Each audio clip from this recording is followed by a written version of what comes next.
Greetings, fleshy ones. I'm Ken Duque, and I'm joined by my co-host Matt Maple Syrup Jowett, Matt? and Jeremy J. Jonah Jameson Jones. Jeremy, He's the cool one. Remember, I'm the weirdo. you're a very kind liar. And I'm the urban one. Edgy. So, this week we are doing, or this month I guess, we are doing Nextwave, Agents of Hate. It was published by Marvel, 2006 2007, and collected as like the Ultimate Edition in a trade paperback. Do you know what's crazy? I bought my copies used, and I at a used bookstore. I could have got the Ultimate Collection for $50. They're charging for it. $50. Yeah, that's too much fucking money. I don't even think it's Huh. that much new. No, I originally had the hardcover, couldn't find it, so I just got another soft cover. And I was like, oh, this quality is like not any different and it's so much cheaper. Before we get started, what have you two been up to? What are you into this month? What is getting your interest? Ken, Matt's really mad because I've completely screwed up this structure of this podcast already. And what's even worse is that it was like me being like, guys, come on, we gotta do it this way. the consummate professional here. What is taking your time this month? Come on, hit us with it. Okay, so my jam, I picked up some of those like collected TKO comic books. I was super interested, so I picked up the Fearsome Dr. Fang and then Sentient, I think it is, the Jeff Lemire one. Yeah. And then I picked up some weird Tom Veitch, Adam Kubert three-parter called Clash, and it's pretty fucking good. Adam Kubert's art's nuts. Oh, he's fantastic. Let me ask you this though. What about Cult? Did you start Cult? Because it is. I want your thoughts on that. So I asked Matt. So earlier I was like, oh, we should do like a Halloween thing, and we should do Batman Cult. And Matt he didn't look at me. He messaged me and was like, don't do it. And it was too late. I already pulled the trigger. Have you read it, Jeremy? I have not. I saw what you mentioned about it, and I was like, I'm not gonna. Yeah, well, we've talked about Contagion already and how I felt about the end of it. Well, this Right. has like Bernie Wrightson art, doesn't it? Yeah, that's the only saving grace though. But the story is Yeah. stretched out over 4 issues or 3 issues, and it should have been done in 1.5. Like it's so poorly written and paced. Speaking of Halloween, do you guys want to do Long Halloween? Okay. Well, Long Halloween's fantastic, but it's really long, so I don't know if you guys are down for reading that because it's 12 issues, isn't it? We'll just do short Halloween. Batman: The Short Halloween. Yeah. All right. What have I been up to? What have I been reading? I've been going back and rereading a bunch of Hellboy. So this last month I reread Conqueror Worm and what was the third and fourth trades? Those are the ones that collect all the short stories. And I think we talked about this previously. I think we talked about it when we did the Hellboy role playing game, that it works probably better as a short story than it does for these big 5-6 issue mega arcs. So I've been reading those. My interest has been piqued by the latest Hawkman series that has been canceled, so I ran out and I picked up the first trade paperback for that current series, but I haven't read it yet. And that's what also got me down the rabbit hole of what we'll read next on here for next month. But other than that, yeah, that's it for comics for me this past 30 days. I don't know. I've read like the first issue, I think, and that was it. And then my kids kept pulling me away, so I was like, I need to read this at night when there's no distractions. And when it rolls around, I just fall asleep in my chair like an old man. I think that's all I've been reading. It's been kind of like I need to read some more comics. Jeremy, what do you got going on? What have you been doing? When I pull myself away from having mixed feelings about Borderlands 3, I've been rereading Fable, and God, I love that series a lot. Bigby is just one of my favorite heroes. Like, I just love the idea of like the reformed, like, I mean, clearly the big bad wolf is a villain, but the way they portray him is so fun in that comic. I love him to death. Yeah, I love the Bill Willingham stuff. Yeah. Did you see that the guy that did the covers did some of the fake comic book for Utopia, the American Amazon Prime show? Oh, really? Yeah, check it out. Check out the first episode. It's pretty good. I also did reread some of the boys because, oh no, I did. How has it held up? I've only read it once, and that was years before the comic. I'm And gonna give it to you straight. The first 5 issues are great, and everything after that is trash. There's spikes after the first couple issues where every now and then like there's like a funny panel or maybe something is fun to me for like 2 pages. But on the whole, it feels a little flat. I think after they take the Compound V and they beat the shit out of some superheroes, that's when it starts to go downhill. Because then it's like, well, what are we doing now? You know, Yeah. we've done all the fun stuff. Spoilers. Agreed. Yeah, well, it's dude, come on, it's so Spoilers on a old. 15-year-old comic.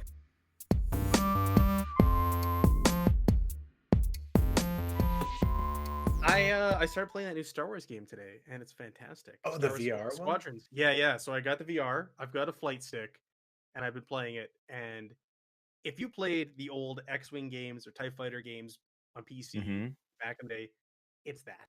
It's those games. It's funny because I was watching reviews and people are like, you can shift your shields to the front and back and you can divert power to different systems. Like, this is awesome. It's revolutionary. I'm like, that's what was in the game in 93.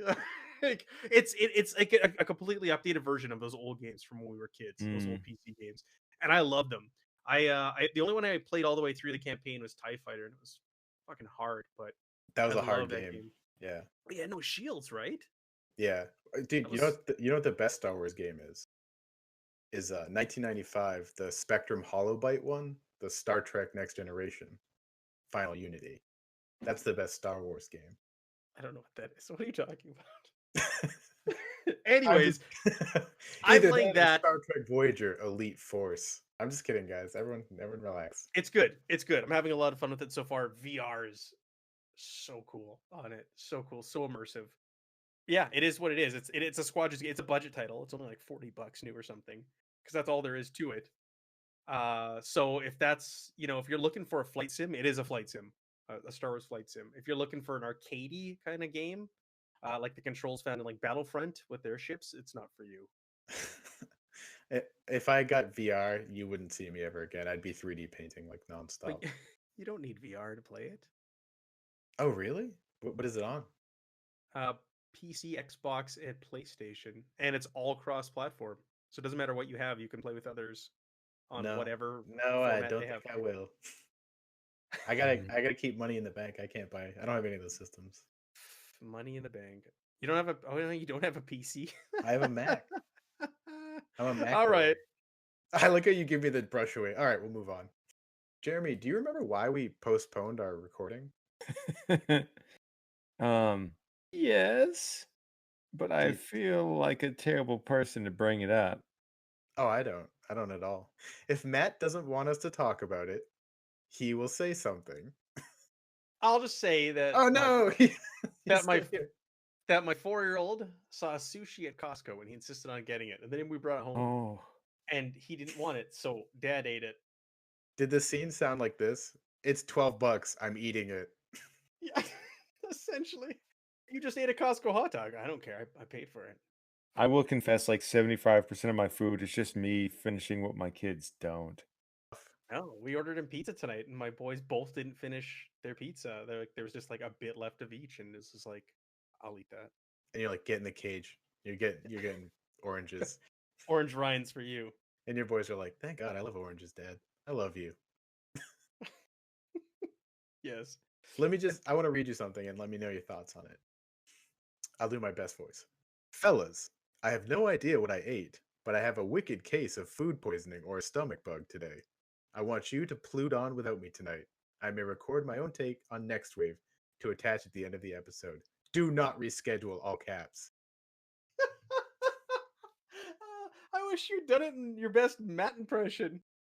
Oh, hey, fellas, I have no idea what I ate, but I've got a wicked case of food poisoning or stomach bug today. I want you to plude on without me tonight. I may record my own take on Nextwave to attach at the end of the episode, but do not reschedule. Get this one in the can tonight. He said in the can tonight. His mind was so on the toilet that he was like, even his like words were, even his phrases were like toilet related. You do a great Schwarzenegger too. He does really good. And Christopher Walken. Passable. And you do Matt's wife now. There's a segue. Yeah, Doing Matt's wife. you need to take the heat Agent off those of Hate. Harry Crumb comments he made. Uh, All right, yeah, let's get into Nextwave Agents of Hate. That's enough about Oh, us. all right, About so us. about us. So just to remind everybody, we switched it up. We do the background, we do a little bit about the writing, we talk about the visuals, some of the themes, final thoughts, but we it's just loose. That's just a skeleton. Loose, like my bowels on. uh, All right, beautiful. so background. Who wants to hop in on the background? Jeremy, this is your pick. Do you want to do it? I think Ken, you did the background for the last one. That was your pick. I think that's a good way to do it. Whoever picks it gets to do the background, and then we all jump in on the rest of it. Oh, that's kind of Okay. fun. Yeah, Jeremy, you picked this one. This was one of Jeremy's picks. He's a man of culture. Well, so I hope all of you will join us in reading this, because for me it's a lot of fun, but it will definitely prove that I am not a man of culture. But this was just one of those comic books that I read when I was at a little bit of a burned out point in my life. Like, it was when I was kind of at that first stage of like, okay, I've graduated college, I have to be a real grown up now and work, and I don't get to do as many of the fun things I used to do. And like we had just done the it was around the same time as like Civil War and all that nonsense. Which, hot take, I wasn't the biggest fan of Civil War. I'm sorry. Oh, I was right up until the last issue. Yeah, me too. I dug it all the way till it ended. I really like Civil War. I thought it was a cool concept. But Quick aside, I was in college and all of us were super poor. And so the way we would buy Civil War is me, and some other guys from the dorm would buy one issue. And then we would sit in the same dorm room, this stinky, smelly dorm room, and we would hang out on the bunk beds. And one guy would read it and we would just look at him while he read it and like watch his face. And then he would like hand it to the next guy. And like you'd like look at him, and like my buddy Nick would be like, "Oh, it's a good one," or like Joe would be like, "It's all right," and then it would just go around in a circle until everyone was done. just to give some context here for the people listening at home, so this came out between March 2006 to February 2007. If you don't know what Civil War or when Civil War happened, Yeah, so Civil War was a Marvel Comics. It was stupid. Event. It was the start of all the an fucking event. billions and trillions of events that we can't escape now. No, Maybe we escape them now with comics. Crisis on Infinite Earths. If we want to go way back, that was the start. Yeah, but like every season now we've got them. You know what I'm saying? Every year you have one. But there was some dumb stuff in it. Spider-Man revealed his identity, which was the stupidest shit ever. But this is where you also got the basis for some of the MCU movies, where they had the sides. There was a line drawn in the sand, and the government wanted the superheroes to register and reveal their identities to the government so they could keep tabs on who they were and what was going on. And the comics kicked off with I don't know, what was it? What was the team? I just remember Speedball blowing up. We're chasing a bad guy, reality TV show that was following them around while they chased bad guys, and there was just like they had no care for like innocent bystanders. They blew up a city block, and that's where the government was like, "All right, we need to step in. These heroes are out of line." Which makes actually way more sense than the movies. Yes, it does. Because sorry, this aside sucks. I know everyone's like, we don't give a fuck, you guys. But sorry, Civil War actually was a really great idea, and it was really good.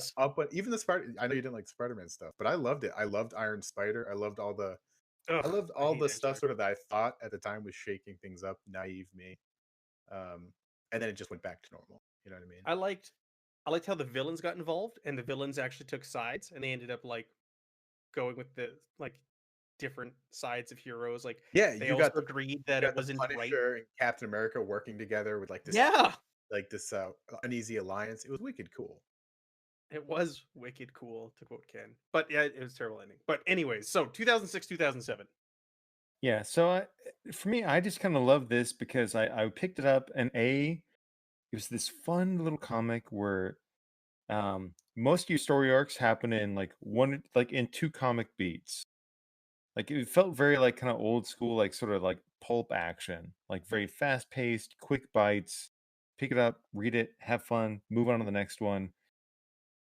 You had lots of kind of like, I mean, not completely obscure characters, but like you're probably not going to see most of these people in many other comics. Like Proton, or like an ex Captain Marvel. Get what? Boom Boom, was that her name in X Force? Boomer, yeah, Or yeah, Boomer? Yeah. yeah, yeah. Uh, That's a really good point because it is sort of like a Suicide Squad. Now it's a big thing now, but in comics, it wasn't really, where you take a lot of lesser known characters and you smash them together like action figures you pull out of a toy box. Uh, I debate that. Well, okay, man. Like, Sorry, then I debate it. challenge that, Ken. Now. Then challenge it. Like, let's hear it. Well, Suicide yeah, Squad was back in the 80s. They were yeah. doing it then, and there was a lot of series that led up to it. What was the one with like Detective Chimp and Enchantress and all that? They did it. Also Uh, previous to that, Corey Walker was on the art, and it was called Night something. Night, no. it was really good. Mm. I really enjoyed that series. Yeah, But it's been done. Like this wasn't It the has, first, I and wouldn't say. I have nothing but love, but almost anything Ostrander did, like in the late '80s, '90s. I love Ostrander so much. yeah. So I mean, like, I'm not saying it's new, but I'm saying it's like it's more popular now, where everyone loves the idea of like the team of like lesser known. Yeah, Like, everyone now in comics is trying Yeah, to yeah, look for they're trying to look I'll for agree with that. the old, like, oh, Yeah. I bet you're not clever enough to like remember fucking this guy. yeah. And for me, that's actually part of it, because I loved Suicide Squad, and this for me was almost like Marvel's Suicide Squad, but much less serious. Obviously, like, this is pure camp. What's the team we got? Because you mentioned Tabby Smith, Boomer from X Force, Oh yeah. and she was like an abused. She was like a classic X-Men character. She was hated by her dad, and then like she Mm-hmm. joined the New Mutants, and then they got folded into the X Force, and then she dated Cannonball. That sounds right. Yeah. Yeah, and then you've got who else? Cannonball's one Yep. of my favorite X-Men. Oh, Side note. Mm. he's fucking awesome. But I hated when it was like, oh, so you're like, as a kid, I was like, your bottom half is just but like a blow up. Like, it's Yeah. just like Yeah. like a jet. I love Cannonball. Yeah. Is it Monica? Is it I always just say Rambo. Rambo. I'm sure I'm saying it wrong. Nope. You are correct. It is Rambo.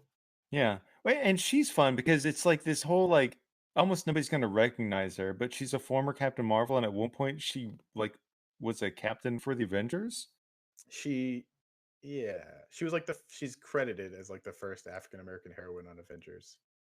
And she's going to be entering the MCU, I believe, in one of these movies coming up right away. I keep seeing things like in my news about that. I don't know the Hmm. actress, but people seem to be pumped about it, which is cool. It could be fun. Yeah. I, Oh, she's going to be in WandaVision. I, Really? Yeah. my girlfriend was like, "Are you excited?" And I was like, "Why the fuck would I be excited?" And she's like, "You love Vision," and I was like, I do, but like it's a weird take on like the two characters, you know." My hope was that basically they were setting up Scarlet Witch to be the villain in the next Doctor Strange movie. Oh. One of Monica Rambeau's first enemies was a guy called Moonstone, which was basically just Vision. Or I'm sorry, female Moonstone. But she was just like Vision. And her thing was that she like bonded with like a Kree gem. Yeah, we talk about like Vision, like the android that can cry, but then we also have in this one we've got Aaron Stack, the Machine Man, who does not really seem to have much emotion or sympathy at all. Like Absolute favorite character. in, so much fun. in this, he's my favorite character. Really? And I thought he was so uh lowbrow. But I did like this. I like the scene.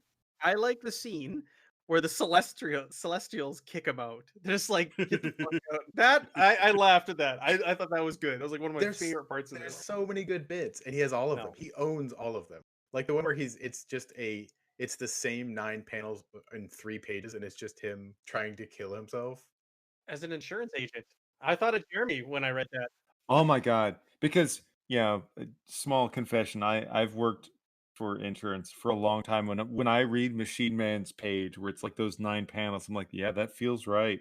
And I like that he came from Jack Kirby, who I guess was like 2001: Space Odyssey. I got to put a weird thing in it. Again, kind of tying back to some of my like old pulp love. I love the Bloodstone family, so having Elsa Bloodstone in there for me is pretty fun. I have to admit, I knew nothing about her. I thought she was made for this comic, And then I found out that, of course, she's from the guys that made like Son of Satan and Sinister House of Yeah. Secrets and Swamp Thing. So Mhm. it's like I'm the three dudes, Wolfman, Warner, and Wine, I think. I'm on the same page. I had not heard of her before this. I thought she was original to this series. Oh yeah, yeah. I always loved like the whole like Monster Hunter family thing. Like it's pretty much a carryover of my old Belmont love. But I was gonna say they did make a new character for this one. Just the captain. That's it. Just the captain. He's like the only one with an arc in this whole series. Matt, I really think you missed the point of this entire comic. I It's killing me. Again, it's humor is subjective, and this is why I don't enjoy Deadpool comics. I hate them. There is a lot of similar humor. But To it's me, not as clever, man. There's not as much nuance to it. I guess I have a very refined sense of humor. That's all Oh, I'm saying. I'm sorry. That's what it is. You're just so much smarter than us. Oh, I'm drinking Mountain Dew Red. I got Cheetos all over me. My sweatpants are all stained. My Canadian sense of humor. No, Yeah. I have a hard time. I have a hard time with humor in comics and books. Just reading humor because you're doing the delivery in your head. We talked about Preacher earlier. Preacher was pretty funny, but it was so over the top with a lot of Dude, its this things. is so over the top. I think you're right. I think it's like an insane loving parody. I don't think it's like a biting satire. I think it's like a love letter, right? Or maybe I'm wrong. Yeah. Maybe people will disagree. But it's like silly, dark stuff.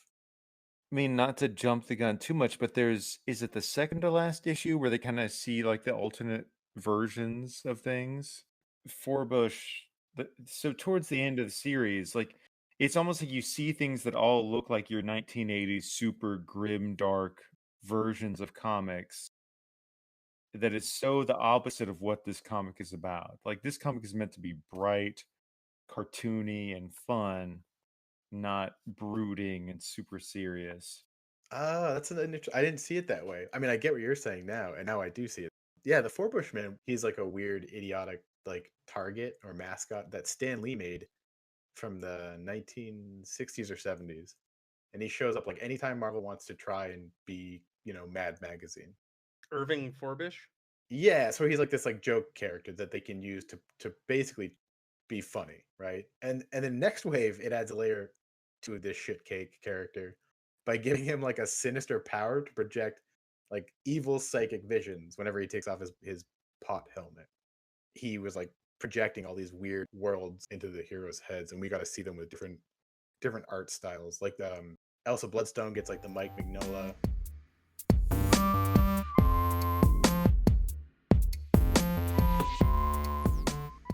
So are we still talking about the background? Or are we talking about the writing or the visuals? Oh, What part are so we at? sorry. So everyone knows Okay. Matt had to like jump away for a second. Drug deal. He had a really important drug deal he had to get to. Don't start rumors.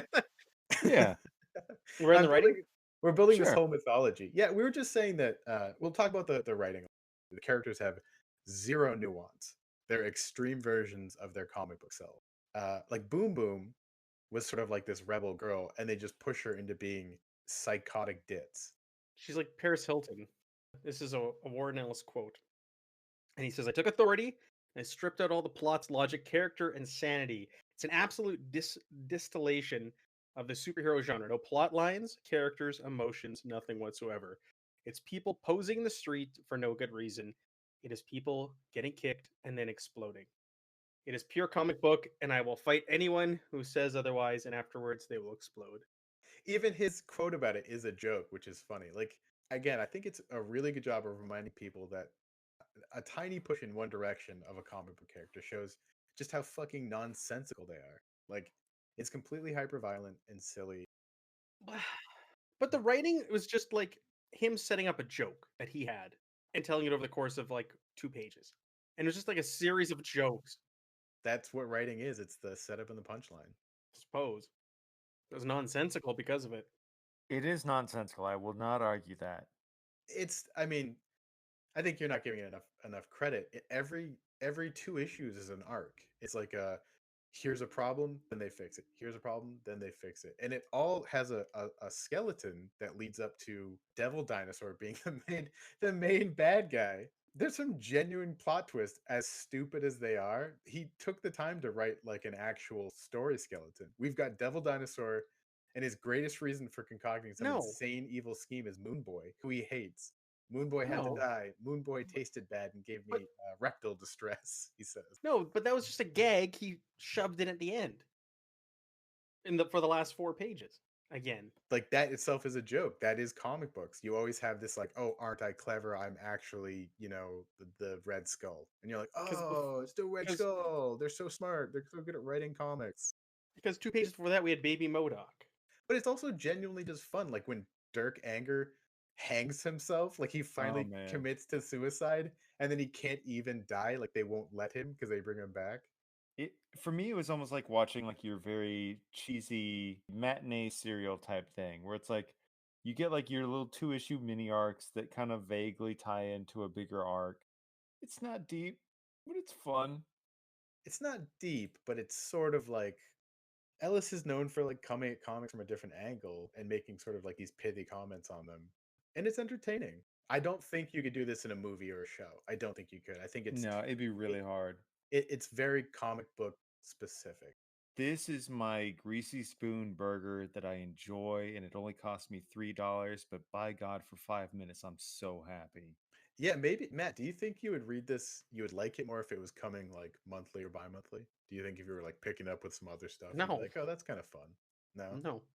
But no, it's a good point about Warren Ellis because this is not like anything else he's written. This is very off um brand for him because he done Transmetropolitan, Planetary, Hellblazer, Authority of his. But it is also, yeah, it's poking fun at it. It was funny. I like the humor in Authority. It wasn't as in your face. It was a different brand of humor, but it was also dissecting comic book heroes. It's dissecting the Justice League and it was specifically the Justice League because they fought an evil version of the Avengers in that first run.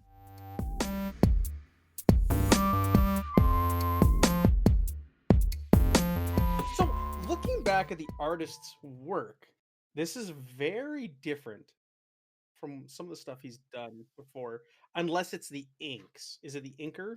But we'll go through it. So it was like colored by Dave McCaig, who did great like work on like Low by Image with Greg Turcini there, who did an awesome Green Lantern Ion run. Stuart Immonen, who's worked on like Fear Itself.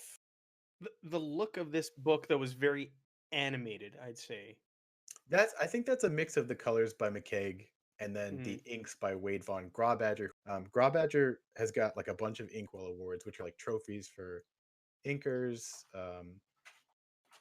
And on a funny note, you can actually watch him have this insane fight with Chipotle customer service on Twitter right now. He he's like really mad at them for some reason, and so he keeps like posting crazy stuff about them on Twitter. If you are interested in that stuff, I don't know. I don't think it's very different from his stuff like on Fear Itself. I think it's just that he cut back on his rendering, and then he just it's made even more cartoony looking by Dave McCaig's saturated color. But yeah, the visuals are good. Something else that was mentioned on Wikipedia when I was doing my research was that they had to stop doing this series as part of the reason was it wasn't selling enough to pay the artist what his rate was at the time. Yeah, I can see that. He's Stuart Eminem like is working on everything, right? Like he did all the Marvel big stuff, so that makes sense. Yeah, it feels very kinetic, like it's very animated. I mean, there's a ton of funny visual gags. Like There is. One that made me laugh out loud was early on where Dirk Anger was sitting underneath a giant telephone. Communicate that. I was yes. like, oh, that's funny. I also love where he has the giant Looney Tunes gun, The revolver? the Yeah. revolver that he's gonna shoot himself with, and it's absurdly large. That was a very like Mel Brooks style joke, and I Oh my every time I God. look at it, I die. Yeah. I love it. This is the same guy that's drawing like epic storylines for Marvel. He's done Spider-Man, he's done X-Men. I have to admit, I read Fear Itself when it came out, and that's why I keep saying it, is because I just remember being like, this guy's great. Like, I remember when Serpent, he breaks Captain America's shield, and Captain America is like, oh, I guess I gotta reforge this with the same metal as Mjolnir. And I was like, you can do that? And I guess you can. Apparently. Sorry, I'm looking at Fear Itself. I'm looking it up. It is the inker and colorist. There is a huge difference here between the two. And I'm not saying it's bad. Like what he did here, it fits. It fits this material. It's good. That's a good inker, man. Like that's a guy that's like an MVP. Like he does Alexander Lozano's on Empire, and it's totally different. It's just way more rendered. You're an MVP.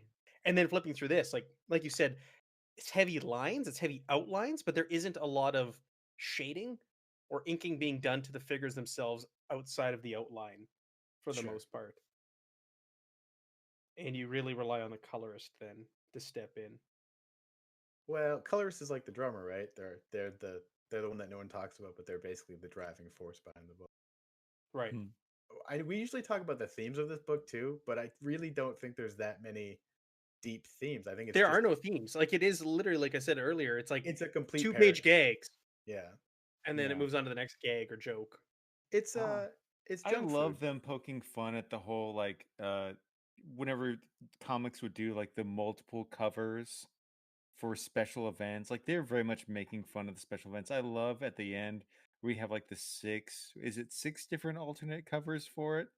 And like there's like dinosaurs wearing the Cyclops visors or like monkey Wolverines or like Matt hates it. I love it. You know, oh, and See, for me, when those like, what is it? It's like 6 splash pages. So they're 2 pages each. I was like, oh, they're running out of material. They're running out of room because that was the 11th book of the 12 books. I was like, this is filling it. They're filling out the rest of this episode because they ran out of gags for this issue. I really dug that bit. I like to give them the benefit of the doubt. It was intentional, not just filler. But I can appreciate where Matt's coming from. I can appreciate it. final thoughts, you guys. Like, Well, let's give our more esteemed and learned member the fair chance to speak first. Ken, go ahead. oh, I like what you did there. I'm gonna take it. I'm gonna take it. Obviously, I loved it. I think it's junk food. I think it's super funny. I think it's a lot of talented people getting a chance to blow off some steam and have fun while doing it, and sort of, be part of the team while also making fun of the team. I think is a very cool space to be in, and so I think they come up with some interesting stuff. And if you can pick up the trade, like if you can pick up this, the 12 issues for like $30, $20, $25, it's worth it. Just pick it up. You'll go back to it every couple of years, I think, and just like have a good laugh. I enjoyed the visuals. The humor just didn't hit home with me. It didn't. And I've read other stuff, like I said, read other stuff by Warren Ellis that has made me laugh. And it just wasn't my type of humor. I did not enjoy it as much. I picked these up from a used bookstore, and if you keep the price tags inside them, you can actually return them for half the credit. I'm probably gonna take these back. I'm not gonna lie, and I'm gonna trade them in for something else. And I'm not gonna recommend it, and I'm not gonna keep it for my own collection. You didn't love the part where Captain America like takes the piss and they collect it to make like super soldiers. And Captain America's like, the shit is broken.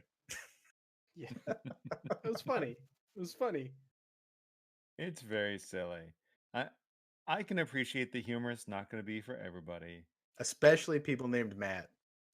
My wife peeked over my shoulder and she was looking at this and like she did not like it either. And I can appreciate it's not for everybody, but man, for just some fun, silly humor, I love this comic so much. It's dumb, but it's fun and it makes me happy. It's a fast read.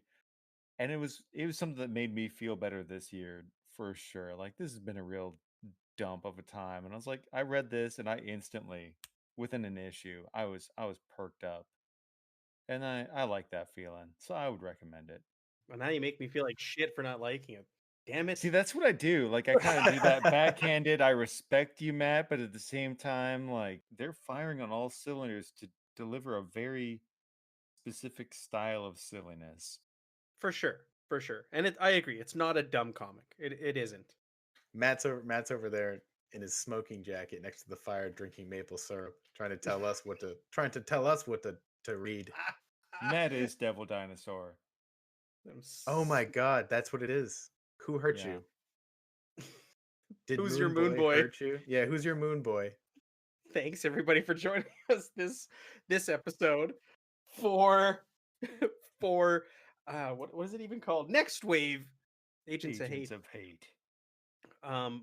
Oh, you can Please. find. We didn't even talk about this. Nextwave has a theme song. You can It find it on Oh, does. yeah, yeah, YouTube. yeah.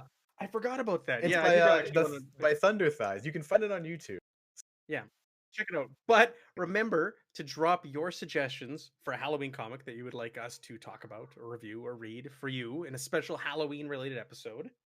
And next up on the Plewdcast, we're going to be looking at the, I think it was 88 or 89, Tim Truman Hawkworld Hawkman reboot series, the 3-issue miniseries that came out that time, post crisis, trying to fix the character, just made things horribly worse for his history. But if you look at just that one little collection, it's pretty fun. So we're gonna be doing that next on the Plewdcast, Hawkworld. Well, Matt, why don't you go first? You're the big badass. You got The a big, bunch of the big you're badass, the the very big treat. badass. Yeah, you're the hot stuff. You got a bunch of stuff going on. Oh my god. You can find me on a couple of Twitch channels. You can find me for the Zweihander RPG. You can find me at twitch.tv/ZweihanderRPG, where I'm running games there once or twice a week. You can also find me over on Free League Publishing, who is another RPG house or production company. And that is twitch.tv/Free League Publishing, where I'm currently What running Alien. I was gonna say, what RPGs did they do if people don't know? Because They they've did got some big actual ones.